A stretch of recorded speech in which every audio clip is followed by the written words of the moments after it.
Olá pessoal, passando aqui mais uma vez para gravar nossa última ministração sobre avivamento e o tema de hoje é Gerando o Mover do Avivamento. Abacuque capítulo 3, versos 2 diz o seguinte: Tenho ouvido, ó Senhor, as tuas declarações e me sinto alarmado.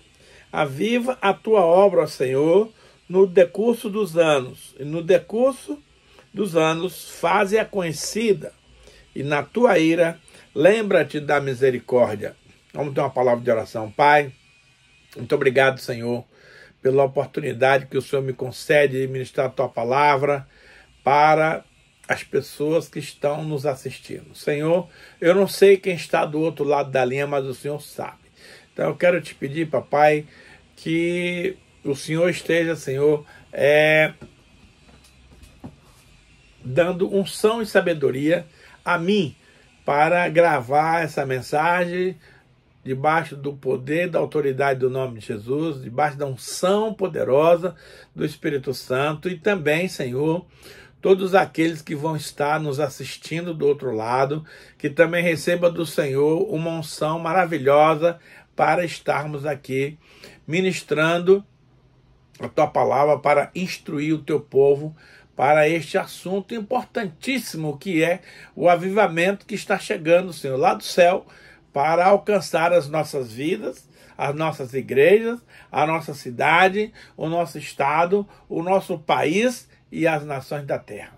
Opera, Senhor, com poder e grande glória na vida de todos aqueles que estão nos assistindo neste momento, em nome de Jesus. Queridos, o profeta Abacuque, ele teve um vislumbre daquilo que iria acontecer algum tempo na frente, e ele ficou alarmado. Então nós queremos antes dar um prefácio, um preâmbulo dessa visão de Abacuque aqui sobre a cidade de Jerusalém. Mas antes eu quero lhe fazer uma observação, uma advertência. Se você está satisfeito, querido, com o quadro espiritual da sua vida, com o quadro espiritual da sua igreja, você não deve orar por avivamento. Avivamento muda as estruturas, mexe com a responsabilidade e a letargia da sua vida. Avivamento incomoda, é o sacudir da figueira para derrubar os frutos podres das árvores. O avivamento mexe com a liturgia, com o louvor, com a pregação. O avivamento causa influência na cidade aonde estamos estabelecidos. Quero profetizar que a sua cidade vai ser salva por Jesus. Abacuque era um cantor, um ministro de louvor e um poeta. Ele não se preocupava em ser profeta, pois a nação de Israel já tinha um profeta muito ungido e consagrado, que é o nosso querido Jeremias. Então, no capítulo 1 de Abacuque, ele teve uma visão de Jerusalém sendo arrasada pelas hordas de Babilônia, cujo rei era Nabonido, e o seu filho, chefe do exército, chamava-se Nabucodonosor, e ele ficou sobremodo alarmado. No capítulo 2, ele fala ao povo de Judá, na sua profecia, que era uma convocação para os sacerdotes orarem a Deus pedindo livramento. Ele não desejava que aquela visão que ele teve pudesse ser concretizada. No capítulo 3, ele ora por avivamento e pede misericórdia a Deus, e não permitir que Jerusalém fosse destruída por completo, conforme ele via na sua visão. Então, é sobre essas coisas que a profecia de Abacuque nos traz. Agora, a pergunta é: o que é avivamento? Avivamento significa um despertar, uma renovação. Na questão dos reavivamentos cristãos, é a questão de um crente ter um despertar ou uma renovação da sua fé. Todo crente, em algum momento da sua vida, ficou com sua fé estagnada. Então, o avivamento é a restituição ou restauração do vigor espiritual. É um novo despertar do fervor espiritual. O famoso escritor Charles Spurgeon disse: reavivamento é viver novamente, é receber novamente uma vida que quase expirou, é reacender uma chama, a centelha vital que estava quase extinta. Queridos, se nós olharmos hoje para o estado da igreja, é algo triste e lastimável. É basicamente essa definição que Spurgeon falou nessa passagem aqui. Então, nós precisamos, querido, urgentemente de um agir de Deus na nossa vida, na nossa igreja, na nossa cidade, no nosso país e nas nações da terra. Veja, segundo Crônicas, precisamos continuar a orar para que os avivamentos continuem e pedir a Deus que renove nossos corações com o avivamento. Esses grandes avivamentos provam o quanto Deus está disposto a derramar do seu Espírito sobre o seu povo. Basta buscarmos de todo o nosso coração. Em 2 Crônicas 7,14 diz assim, e se o meu povo, que se chama pelo meu nome, se humilhar e orar, e buscar a minha face, e se converter dos seus maus caminhos, então eu ouvirei dos céus, perdoarei os seus pecados e sararei a sua terra. Essa é uma passagem clássica quando ministramos sobre oração, que fala da necessidade do povo de Deus se voltar para o Senhor em humilhação, em súplica, em jejum e oração. E aqui está a chave sobrenatural de Deus para liderar um grande avivamento na nossa vida, nas nossas igrejas. Há uma experiência muito interessante da igreja primitiva ali no livro de Atos, quando a igreja estava crescendo bastante e os apóstolos quase se perderam ali em ver as coisas naturais da igreja, muitas das vezes deixando de lado as coisas espirituais. Foi então que eles se reuniram como apóstolos, como equipe, e tomaram uma importante decisão. Vamos ver que decisão foi essa no livro de Atos, capítulo 6, versos 3 e 4, que diz assim, mas, irmãos, escolhei dentro de vós 7 homens de boa reputação, cheios do Espírito Santo e de sabedoria, aos quais encarregaremos deste serviço. Aqui ele está falando da diaconia, da entrega da ração para as viúvas, da organização eclesiástica da igreja. Agora, olha o que ele diz aqui. E quanto a nós, palavra dos apóstolos, nos consagraremos à oração e ao ministério da palavra. Que os nossos corações e mentes estejam abertos e que possamos buscar em oração um avivamento que nos transforme por completo. Ansiamos pela presença gloriosa de Jesus Cristo. Perceba, amados, que esse texto aqui, ele fala de dois assuntos importantíssimos para o avivamento. Primeiro, ele fala da oração. Agora, muita gente não ora porque não é o seu ministério. Não ora porque não é o seu chamado. Escute, esse texto aqui nos diz que a oração é um ofício e, como tal, ela alcança todas as pessoas. O ministério da palavra não, é um ministério. Uns têm, outros não têm. Então, nem todos vão ter a presença nesse ministério. Por isso é que ele é ministério. Porém, a questão da oração é algo que é designado para todos os cristãos na face da terra. Então, a igreja primitiva, ciente dos perigos que ela corria naquele crescimento vertiginoso, então resolveram organizar a coisa e separou que os 12, os apóstolos e os líderes iriam se dedicar maciçamente à questão da oração e ao ministério da palavra. Então, meus amados, o avivamento traz 3 efeitos inevitáveis para a igreja de Jesus. Em primeiro lugar, o avivamento tira o mundo da igreja. Em segundo lugar, o avivamento tira a igreja da igreja. E em terceiro lugar, o avivamento tira a igreja do mundo.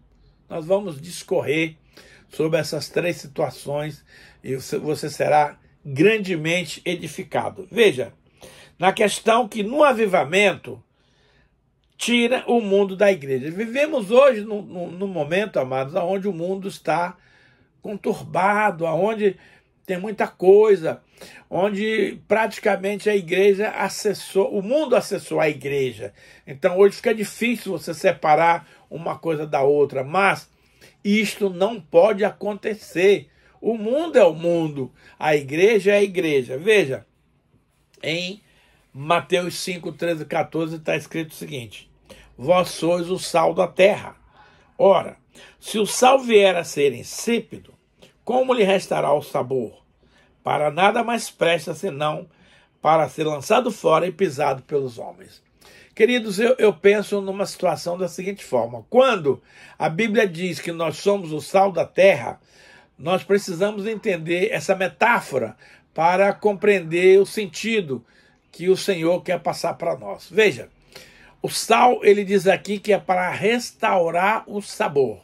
Se uma comida for feita sem sal, ela não serve. Se ela for feita com sal demais, também não serve. Então, o sal tem um equilíbrio, o sal tem um ponto que é essencial. Então, o que acontece quando você come uma comida levemente salgada? Você passa a ter muita sede depois do almoço e durante a tarde você toma muita água para neutralizar o efeito do sal. Também a minha vida e a sua vida precisa apresentar esse aspecto. Se as pessoas que estão em volta de nós não sentir essa necessidade, essa sede por água, a água da palavra, não é a água H2O, então isso significa que nós não estamos cumprindo o nosso propósito de ser sal da terra. Porém, quando as pessoas olham para nós e sentem necessidade de sermos como nós, então ela vai desejar beber água, a água da vida. E aí a gente vem e vai falar da salvação em Cristo Jesus. A segunda parte do versículo diz que vós sois a luz do mundo. Não se pode esconder a cidade edificada sobre um monte. Então veja, na continuidade desse texto, ele diz que não se pode acender uma candeia e botar debaixo da cama. A candeia precisa ser colocada no velador para iluminar todo o ambiente. E assim sou eu e é você. Jesus é a luz do mundo, todo mundo sabe disso. E quando Jesus está em nós, em mim, em ti, nós passamos também a refletir essa luz maravilhosa. E o grande aspecto positivo da luz é que quando a luz chega num lugar de trevas, as trevas se vão, a luz prevalece. Então, onde quer que eu e você estejamos como luz, nós vamos incomodar as trevas, nós vamos pôr para correr as trevas, e a paz, o amor, a alegria, a luz do Senhor vai prevalecer. Querido, deixa eu te dizer algo. A igreja do Senhor Jesus Cristo está aqui na terra para influenciar e não para ser influenciada. E Romanos 12:2 diz: e não vos conformeis com este século, mas transformai-vos pela renovação da vossa mente, para que experimenteis qual seja a boa, agradável e perfeita vontade de Deus. É muito importante você e eu, como cristãos, sermos pessoas referência para o mundo, modelo para o mundo. As pessoas vão olhar para nós e vão querer ser como nós. E não adianta querer ir na onda do mundo. Ah, mas agora a moda é tal coisa. Então a moda é uma coisa mundana, não é de Deus. Então nós não podemos seguir o curso deste mundo. Nós precisamos seguir o curso da santidade, do exemplo, da referência cristã, para nós como igreja influenciarmos as pessoas a quererem ser cristãs e não sermos como eles e seguir na onda do mundo, sendo influenciado pelo mundo. Então isso é muito sério. Em João 15, 18 e 19 está escrito o seguinte: se o mundo vos odeia, e claro que o mundo nos odeia, sabei que primeiro do que a vós outros me odiou a mim. Se vós fosseis do mundo, o mundo o amaria, o que era seu.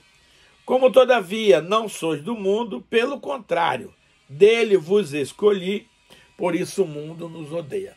Querido, você não precisa se preocupar em receber a aprovação do mundo, elogios, referências. Não, o mundo, literalmente falando, vai nos odiar, vai nos criticar, vai falar mal da gente.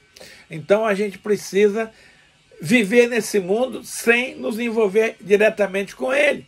Porque tem muita gente boa, querido, que está se esforçando, está pulando os limites do cristianismo para ser aceito, para ser reconhecido, para ser referenciado pelo mundo. Eu não quero isso, você não precisa disso. Nós precisamos ser referência de Jesus, referência de um cristianismo saudável. Em João 17, 14 a 17, está escrito assim: eu lhes tenho dado a tua palavra e o mundo os odiou, porque eles não são do mundo, como eu também não sou. Não peço que os tire do mundo, e sim que os guarde do mal. Eles não são do mundo, como eu também não sou. Santifica-os na verdade, a tua palavra é a verdade. Queridos, na verdade, nós que somos cristãos, nós somos aqui nesta terra um ET, ou seja, um extraterrestre. Isso aqui não é a nossa morada, isso aqui não é a nossa pátria, isso aqui é um lugar de peregrinação. Nós estamos vivendo aqui até que Deus permita que a gente viva. Mas o próprio Jesus falou sobre os seus 12 que ele não pedia para Deus os tirar do mundo, mas ele pedia para Deus os guardasse do mal, porque o mal nos arrodeia, o mal quer nos alcançar. Mas o Senhor não quer que eu e você saímos do mundo, porque tem muita gente boa no mundo que eu e você precisamos ganhar para Jesus, precisamos influenciar com o nosso testemunho, com a nossa vida. Então, não sou eu que estou dizendo que eu e você somos ET, é Jesus que falou. Eles não são do mundo. Então, nós estamos aqui de passagem, peregrinos e forasteiros nessa terra em que vivemos. Agora, veja bem, em Atos 2, 40, Jesus diz: com muitas outras palavras, deu testemunho e exortava, dizendo: salvai-vos dessa geração perversa. Isso aqui foi aquele discurso de Pedro lá em Pentecostes, quando ele, em uma só ministração, alcançou 3.000 pessoas para Jesus, que aceitaram a palavra e foram batizados nas águas. E ele alerta, né? Com muitas outras palavras, deu testemunho e exortava, dizendo: salvai-vos desta geração perversa. E hoje, queridos, não é diferente esse momento que nós estamos vivendo. Em 1 João 2, 15 a 17, tem uma passagem muito interessante, que ela diz assim: não ameis o mundo, nem as coisas que há no mundo. Se alguém amar o mundo, o amor do Pai não está nele. Porque tudo que está no mundo, a concupiscência da carne, a concupiscência dos olhos, a soberba da vida, não procede do Pai, mas procede do mundo. Ora, o mundo passa, bem assim a sua concupiscência. Aquele, porém, que faz a vontade de Deus, permanece para sempre. Querido, se prepare, porque Deus tem algo grande para você e para mim. Veja bem, ele fala aqui que nós não devemos amar o mundo. Tem muita gente boa que confunde as estações e já entende que porque ele é cristão, ele não pode usar as coisas do mundo. Está errado. Tem até uma seita por aí que as pessoas ainda estão na idade da pedra, porque eles se recusam a viver experimentando as coisas da modernidade. Então, veja só. Eu e você estamos aqui para usufruir as coisas que o mundo nos oferece. Por exemplo, você acha que se Jesus estivesse aqui hoje, ele iria usar a internet? Com certeza. Ele iria usar redes sociais? Com certeza. Mas nós podemos usar tudo isso sem nos envolver com o amor a essas coisas. Por exemplo, não ameis o mundo nem as coisas que há no mundo. Eu posso usar computador, interfone, celular, smartphone, tablet. Posso usar tudo isso porque é necessário, faz parte, vem da evolução do mundo. Mas eu não vou me submeter a isso, eu não vou me subjugar a esses critérios, a esses equipamentos, essas coisas. Não, nós precisamos usar isso com parcimônia, sem nos envolver em amor por essas coisas. Porque aqui ele fala, querido, de 3 áreas extremamente complicadas na nossa vida. Por exemplo, a nossa mamãe Eva e o papai Adão se trumbicaram com essas experiências aqui. Por exemplo, Deus disse para Adão que não era para comer da árvore do conhecimento do bem e do mal. Aqui veio a concupiscência da carne, que é fazer aquilo que você não deve fazer. Então, segundo a palavra de Deus, Adão podia comer de todas as árvores, menos da árvore do conhecimento do bem e do mal. E ele usou da concupiscência da carne para comer dessa árvore. Mas uma outra concupiscência que também influenciou muito a nossa mamãe Eva é a concupiscência dos olhos. É você olhar e desejar algo o qual você não deve ter. Então, a dona Eva viu a fruta, achou bonita, cheirosa, linda, desejável para se comer e caiu na concupiscência dos olhos, que é querer ter aquilo que você não pode e não deve ter. E a terceira coisa, a soberba da vida. A Eva foi motivada pela serpente a comer daquela fruta, porque ela seria igual a Deus, conhecedora do bem e do mal. Então era tudo que a Eva queria, ser igual a Deus, conhecendo o bem e o mal. E aí, diante dessas 3 concupiscências, a nossa mamãe comeu, deu para o seu marido e o pecado entrou no mundo e foi algo terrível que aconteceu. Mas ainda hoje, nos nossos dias, essas 3 concupiscências também nos atacam. Por exemplo, o homem peca muito na questão da natureza carnal. O homem é casado, viu uma mulher bonita, se desejou aquela mulher para levar para a cama, fez isso, e aí ele cometeu a concupiscência da carne. Amado, nós temos que pedir ajuda a Deus, ao Espírito Santo em especial, que é o nosso companheiro, é o nosso instrutor de justiça, para que a gente não caia nessa concupiscência. Agora, deixa eu dar uma explicação para você o que é a concupiscência. É um desejo exagerado por alguma coisa. É normal eu e você desejar alguma coisa. Isso é normal, faz parte da vida. Mas a concupiscência é um desejo exagerado que a pessoa termina não suportando e caindo. Uma outra área que também hoje é muito comum é querer ter o que você não deve ter. A mulher, especialmente, ela passa numa vitrine de sapato e vê um sapato maravilhoso. Aí ela entra só para testar. Aí a mulher fala assim, olha moça, esse sapato aqui é R$2.000. Ah, tá muito caro, não dá para mim. Não, mas espera aí. Primeira coisa, você pode pagar em 10 vezes no cartão sem juros. Segundo, você vai pagar a primeira prestação daqui a 6 meses. Opa! Esses apelos são muito fortes. Leva a pessoa a passar por cima e passar a ter uma coisa que ela não poderia nem deveria ter. Então tem muita gente boa, e não é só mulher não, tem muito homem também caindo nessa situação. Ó, o meu vizinho comprou um BMW novo, ele não é crente, nem nada, e eu que sou crente, sirva a Deus. Ah, eu vou comprar um para mim também. Vai na loja, é simples, passa no crediário, só que com 3 prestações de atraso você não pagou, a loja manda tomar o seu carro. Então isso aí é a concupiscência dos olhos. E o terceiro ponto que ainda hoje nos afeta é a soberba da vida.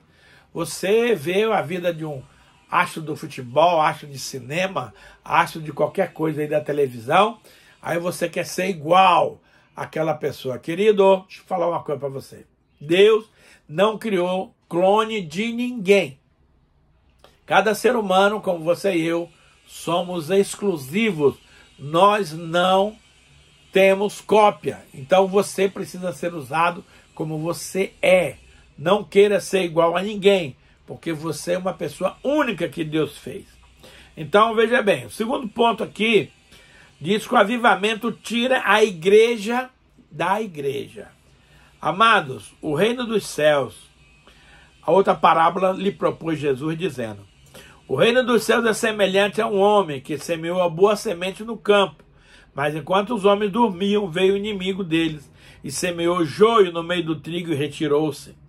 Quando a erva cresceu e produziu fruto, apareceu também o joio. Então, vindo os servos do dono da casa, lhe disseram: Senhor, não semeaste boa semente no teu campo? De onde, pois, vem o joio? Ele, porém, lhe respondeu: o inimigo fez isso. Mas os servos lhe perguntaram: queres que vamos e arranquemos o joio? Ele falou: não. Replicou ele: para que, ao se separar o joio, não arranqueis também o trigo? Deixai-o crescer junto, e no tempo da colheita direi aos ceifeiros: ajuntai primeiro o joio, atai-o em feixes para ser queimado, mas o trigo recolhei-o para pôr no meu celeiro. Querido, será que existe joio na igreja de Jesus? Existe, muito. Mas você e eu não somos as pessoas indicadas para rotular: o fulano é joio, fulano é joio, fulano é joio. Não, não. É para deixar caminhar um tempo, para que na colheita você possa, então, realizar o processo. Então, lá em Jerusalém, normalmente o mês da colheita do trigo é no mês de Nissan, que corresponde ao nosso calendário aqui, a junho. E nesse período lá em Jerusalém, meus amados, tem ventos fortes. O vento deita o trigo na relva, no chão, e ele se curva, mas o joio fica de pé. O joio não se dobra, o joio ele não se reclina. E aí o que é que acontece nessa época? Vem os ceifeiros e corta todo o joio que está em pé, ata em feixes e lança no fogo. Agora, em contrapartida, eles vêm e corta o trigo que já está ali reclinado, põe também em feixes de trigo e leva para os celeiros do rei. Querido, nós estamos em tempo de que a igreja precisa sair das quatro paredes para alcançar os perdidos que estão no mundo. É tempo, amado, de evangelização. É tempo de missões. A principal atividade da igreja hoje é ganhar almas. Em Atos 1,8 diz assim: mas recebereis poder ao descer sobre vós o Espírito Santo, e sereis minhas testemunhas, tanto em Jerusalém, como na Judéia, Samaria e até os confins da terra. Querido, Deus nos deu poder não apenas para nos orgulharmos, dizer que temos todos os dons, que a gente ora e alguém é curado, que alguém ora os milagres. Não, não. Essa unção do Espírito Santo, de poder, querido, é para testemunhar como testemunho vivo daquilo que Deus está fazendo ainda hoje, nos nossos dias, através dos servos do Deus Altíssimo. Veja, em Mateus 14, 15, 16, diz assim: ao cair da tarde, vieram os discípulos a Jesus e lhe disseram: Senhor, o lugar é deserto, já vai adiantada a hora. Despede, pois, as multidões, que indo pelas aldeias, comprem para si o que comer. Jesus, porém, lhe disse: não precisam retirar-se, dai-lhe vós mesmo de comer. Amado, eu e você fomos levantados por Deus para alimentar as pessoas das coisas espirituais. Não adianta você mandar as pessoas embora para elas comprarem comida aqui ou ali. Não, não. Você tem a unção de Deus para alimentar as multidões, como aconteceu com os discípulos. Quem fez o milagre foi Jesus, mas quem alimentou foram os discípulos. Então nós temos que entender isso. Em Marcos 16, 15 e 16 diz: ide por todo mundo pregar o evangelho a toda criatura. Quem crê e for batizado será salvo. Quem não crê já está condenado. Amados, quando a Bíblia diz que é para pregar para toda criatura, significa que nem todos são filhos de Deus. Porque se todo mundo fosse filho de Deus, não precisava pregar o evangelho. Mas, como não são, nós precisamos pregar o evangelho para que as pessoas se convertam de verdade para ir morar com Deus. Agora, somente pregar o evangelho não resolve. Vem a segunda comissão de Mateus que diz assim: Jesus, aproximando-se dele, falou-lhe: toda autoridade me foi dada, no céu e na terra. Ide, portanto, fazer discípulos de todas as nações, batizando em nome do Pai, do Filho e do Espírito Santo, ensinando-os a guardar todas as coisas que eu vos tenho ordenado. E eis que eu estou convosco todos os dias, até a consumação dos séculos. Meus amados, as duas comissões de Marcos e de Mateus, elas são interligadas. Se você ganhar a pessoa para Jesus e não trabalhar o discipulado, você vai ter o seu trabalho perdido, porque o tempo vai passar e aquelas pessoas vão desistir do reino de Deus. Em contrapartida, não adianta você querer fazer discípulos se eles não tiveram primeiro a experiência do novo nascimento, do nascer de novo em Cristo. Então, uma tarefa está com a outra. Por exemplo, tem gente que já se converteu há muito tempo, mas nunca se batizaram. Não é discípulo. O discipulado começa quando você é batizado nas águas, em nome do Pai, do Filho e do Espírito Santo. A partir daí, vem um processo de ensinar todas as coisas que eu vos tenho ordenado. E aí, amados, vem uma promessa maravilhosa. E eis que estou convosco todos os dias até a consumação dos séculos. Em João 4, 31 a 34, diz assim: nesse ínterim, os discípulos lhe rogavam, dizendo: mestre, come. Então aqui é aquela passagem que Jesus estava pregando para a mulher samaritana no poço de Jacó, e os apóstolos foram à cidade comprar comida. Quando eles voltaram com a comida, Jesus ainda estava conversando com aquela mulher. E os apóstolos ficaram agoniados, porque eles queriam que Jesus parasse o discipulado lá com a mulher, a pregação da palavra, para comer a comida que eles trouxeram. E aqui Jesus dá-lhes um baita ensino sobre a missão dele. Nesse inteirinho, o discípulo lhe rogava, dizendo: mestre, come. Mas ele lhe disse: uma comida tenho para comer, que vós não conheceis. E aí, alguns discípulos perguntam: mas será que veio aqui alguém antes e trouxe comida para ele, ele já comeu e agora ele não quer mais comer? Aí Jesus fala: escute isso. Disse Jesus: a minha comida consiste em fazer a vontade daquele que me enviou e realizar a sua obra. Amados, que visão espetacular do reino de Deus. Essa mesma visão eu e você precisamos ter. E ainda em Lucas 24, 47 diz: e que em seu nome se pregasse arrependimento para a remissão de pecados a todas as nações, começando em Jerusalém. Amado, não há salvação sem arrependimento. Se você acha que você é a pessoa correta, perfeita, que não precisa se arrepender de nada, então você não vai precisar ser salvo e você já vai direto para os quintos, porque a salvação implica em reconhecer o pecado, se humilhar, pedir perdão para Deus, para então restaurar uma vida nova com o Senhor. Meus amados, Deus tem um projeto para a sua vida. É tempo de avivamento e de arrebatamento. Precisamos acelerar o processo. O avivamento deve ser buscado ansiosamente e intensamente. E a chave para isso é oração.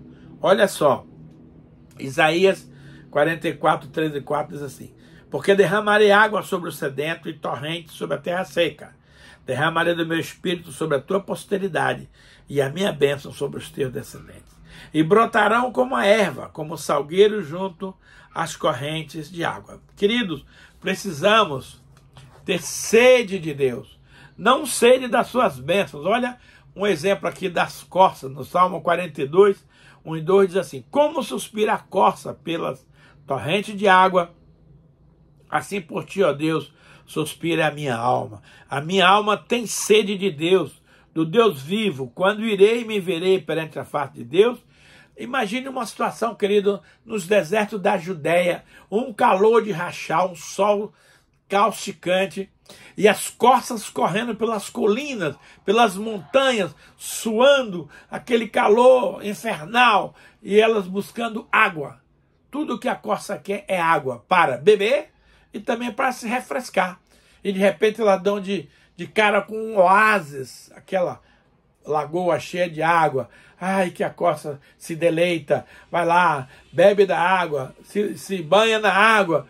Oh, que refrigério! Para quem estava num calor terrível, meus amados, assim também tem que ser a sua e a minha sede de Deus.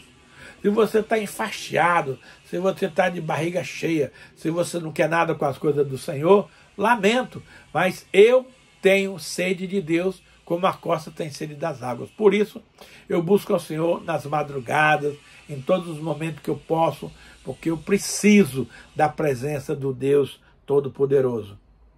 Então, meus amados, a última coisa que nós vamos ver agora é que o avivamento tira a igreja do mundo. Oh, que boa notícia! Mas, antes do arrebatamento, haverá um grande grito. Veja, Mateus 25, 1 a 13 diz assim: então o reino dos céus será semelhante a 10 virgens que, tomando as suas lâmpadas, saíram a encontrar-se com o noivo. 5 dentre elas eram nécias e 5 prudentes. As nécias, ao tomarem suas lâmpadas, não levaram consigo azeite. No entanto, as prudentes, além das lâmpadas, levaram azeite nas vasilhas. E tardando o noivo, foram tomados de sono e adormeceram. Aqui adormeceram todas, as prudentes e as nécias. Mas à meia-noite, ouviu-se um grito. As coisas do reino é precedida de grito. Você vai ver no arrebatamento grito também acontecendo. Eis o noivo, saía ao seu encontro. Então se levantaram todas aquelas virgens e prepararam as suas lâmpadas. As nécias disseram às prudentes: dá-nos o vosso azeite, porque as nossas lâmpadas estão se apagando. Mas as prudentes responderam: não, para que não nos solte a nós e a vós outros também. Ide antes aos que vendem e comprai-o. E saindo elas para comprar, chegou o noivo. E as que estavam apercebidas entraram com ele para as bodas. Fechou-se a porta. Mais tarde, chegaram as virgens clamando: Senhor, Senhor, abre-nos a porta. Mas ele respondeu: em verdade, vos digo, não vos conheço. Vigiai, pois, porque não sabeis o dia nem a hora que o nosso noivo virá. Amados, quando ele fala das 10 noivas, ele está falando da igreja. Só que dentro da igreja verdadeira de Jesus, tem aqueles que têm a reserva de óleo e tem aqueles que não têm reserva nenhuma. A unção é só para aquele momento. Então o noivo vai chegar mais tarde e quem tiver preparado, quem tiver reserva, vai entrar para as bodas. Quem não tiver vai ficar de fora. Então, a minha oração é que você seja uma noiva prudente, que guarde a reserva de óleo, para que quando o noivo tardar, você não perca tempo, você seja acolhida para as bodas do Cordeiro. Em Joel 2, 28, 29 diz assim: e acontecerá depois que derramarei do meu espírito sobre toda a carne. Vossos filhos, a vossa filha profetizarão, vossos velhos sonharão, e vossos jovens terão visões. Até sobre os servos e a serva derramarei do meu espírito naqueles dias, diz o Senhor. Isso se cumpriu, amados, parcialmente em Pentecostes. Muita gente acha que ali foi o cumprimento total. Não foi, porque naquele momento havia 120 pessoas reunidas na igreja, no cenáculo, orando e buscando o derramar do Espírito. O Espírito Santo veio, inaugurou a igreja e encheu 120 pessoas, mas os demais não foram alcançados. Agora você imagina se aqueles 120 cheios do Espírito Santo fizeram todo o alvoroço, todo o reboliço que eles fizeram, o que não será quando o Espírito vier realmente sobre toda a carne, onde os crentes serão altamente incendiados pelo fogo de Deus, onde os que não são crentes também serão tocados e desejarão receber a Jesus. Vai ser algo poderosíssimo. Então, agora, como quando Pedro falou em Atos 2, 17 a 21, ele diz assim: acontecerá nos últimos dias, diz o Senhor, que derramarei do meu espírito sobre toda a carne. Vossos filhos, vossas filhas profetizarão, vossos jovens terão visões, sonharão os vossos velhos, e até sobre os meus servos e as minhas servas derramarei do meu espírito naquele dia e profetizarão. Olha só, mostrarei prodígio no céu, acima no céu e sinais embaixo da terra: sangue, fogo, vapor de fumaça. O sol se converterá em trevas e a lua em sangue, antes que venha o grande e glorioso dia do Senhor. Então, amado, o dia do Senhor vai ser um dia de alarido, um dia de muito mover, de muito barulho, e todo mundo vai saber que está chegando o nosso arrebatamento. Mas algumas pessoas dizem que essa profecia não é para os nossos dias, já passou. Eu quero te dizer que eles estão errados. Atos 2,39 diz assim, ó: para vós outros é a promessa, para os vossos filhos e para todos que ainda estão longe, isto é, para quantos o Senhor nosso Deus chamar. Então, amado, a promessa é para hoje, é para agora, é para os nossos dias. Amado, nós já estamos vivendo uma nuvem de avivamento e o sistema do anticristo já opera. 2 Tessalonicenses 2, 7 e 8 diz assim: e o ministério da iniquidade já opera e aguarda somente que seja afastado aquele que agora o detém, que é a igreja. Então será de fato revelado o iníquo, a quem o Senhor Jesus matará com o sopro da sua boca. Amado, nós já estamos aguardando o arrebatamento. Eis que vos digo o mistério: nem todos dormiremos, mas transformados todos seremos, no abrir e fechar de olhos, ao ressoar da última trombeta. A trombeta soará, os mortos ressuscitarão incorruptíveis e nós seremos transformados, porque é necessário que este corpo corruptível se revista de incorruptibilidade e que o corpo mortal seja revestido de imortalidade. Uma passagem paralela a essa muito interessante é 1 Tessalonicenses 4, 15 a 17, que diz assim: ora, ainda vos declaramos por palavra do Senhor isso, nós os vivos que ficarmos até a vinda do Senhor, de modo algum precederemos que dormem, porquanto o Senhor mesmo, dado a sua palavra de ordem, ouvida a voz do arcanjo, ressoada a trombeta de Deus, descerá dos céus, e os mortos em Cristo ressuscitarão primeiro. Depois, nós, os vivos que ficarmos, seremos arrebatados juntamente com eles, entre nuvens, para o encontro do Senhor nos ares, e assim estaremos para sempre com o Senhor. E o que vai acontecer lá em cima nos ares, quando houver esse arrebatamento? Apocalipse 19, 7 a 9 diz assim: alegremo-nos e exultemos e demos a glória, porque são chegadas as bodas do Cordeiro, cuja esposa a si mesmo já se ataviou, pois lhe foi dado a vestir de linho finíssimo, resplandecente e puro, porque o linho finíssimo são os atos de justiça dos santos. Então me falou o anjo: escreve, bem-aventurado aqueles que são chamados às bodas do Cordeiro. E acrescentou: são estas as verdadeiras palavras de Deus. Querido, que coisa extraordinária. Pena que não temos muito tempo para explanar. Mas então, após o arrebatamento, virá a festa de casamento do noivo Jesus com a sua noiva, a igreja. Vamos orar. Obrigado, Deus, pela explanação dessa palavra. Peço que o Senhor toque no coração das pessoas que nos assistiram. E naquilo que eu não fui claro, que o Espírito Santo complete a obra no coração de cada um e que nós possamos ser grandemente edificados com essa palavra. Também, Senhor, damos a oportunidade para os teus filhos fazerem nesse momento um pix para a nossa igreja. Deus não precisa do nosso dinheiro, mas nós precisamos de semear no reino de Deus para realizarmos uma colheita extraordinária. Abençoa, Pai, todos aqueles que nesse momento estão realizando seus piques para a igreja. E a Ti, desde já, nós te damos toda a honra, toda a glória, todo o louvor. E o fazemos, Pai, em nome de Jesus. Abençoa, Pai, cada um daqueles que estão nos assistindo agora, porque o Senhor tem algo poderoso para nós. E a Ti damos honras, Pai, glórias, louvores e adoração em nome de Jesus. Amém.